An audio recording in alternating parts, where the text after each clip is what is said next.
இந்த உலகத்துல நீங்க எங்க போய் தேடினாலும் இப்படி ஒரு பாக்ஸ் உங்களுக்கு கிடைக்கவே செய்யாதுங்க. இது எங்கேயுமே மேனுஃபேக்சரிங் பண்ணல.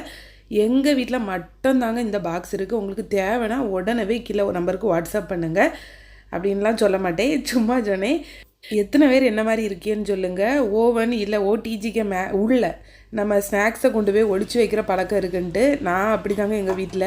மேக்ஸிமம் எங்க வீட்ல உள்ள ஸ்நாக்ஸ் வந்து ஓடிஜி உள்ள இருக்கும். அப்புறம் பேக் பண்ற நேரம் எடுத்து வெளிய வைப்பேன். பழையபடி தூக்கி உள்ள வைப்பேன். அதே மாரி தான் இந்த பாக்ஸ்ல இருந்த ப்ரௌனியை அப்படியே ஓடிஜி உள்ள வச்சிருந்தேன். வச்சுட்டு ப்ரீ ஹீட் பண்ணதுக்கு இது உள்ள இருந்ததே மறந்துட்டேன். அப்படியே போட்டு விட்டுட்டேன். 2வது டின்னை கொண்டு உள்ள வைக்கிறதுக்கு ஓடிஜியை ஓப்பன் பண்ணேன். உள்ள வெள்ளை கலர்ல ஒரு பாக்ஸ் இருக்கு. இது எங்கேருந்து வந்த பாக்ஸ்? இப்படி நம்ம ஒரு பாக்ஸ் வாங்கவே இல்லையே. ஒருவேளை நம்ம ஹஸ்பண்ட் தான் பாசத்துல ஏதோ வித்தியாசமா பாக்ஸ் வாங்கி வச்சிருக்காவளோன்னு நினைச்சேன். பார்த்தா நம்ம பேக் பண்ணி வச்ச பாக்ஸ் தான். எப்படி ஆயிருக்கு பாருங்க. இந்த மாதிரி பாக்ஸ் எல்லாம் உங்களுக்கு வேணும் அப்படின்னா கீழே இருக்க நம்பருக்கு மட்டும் வாட்ஸ்அப் பண்ணுங்க. வேற எங்கேயுமே கிடைக்காது. சரியா?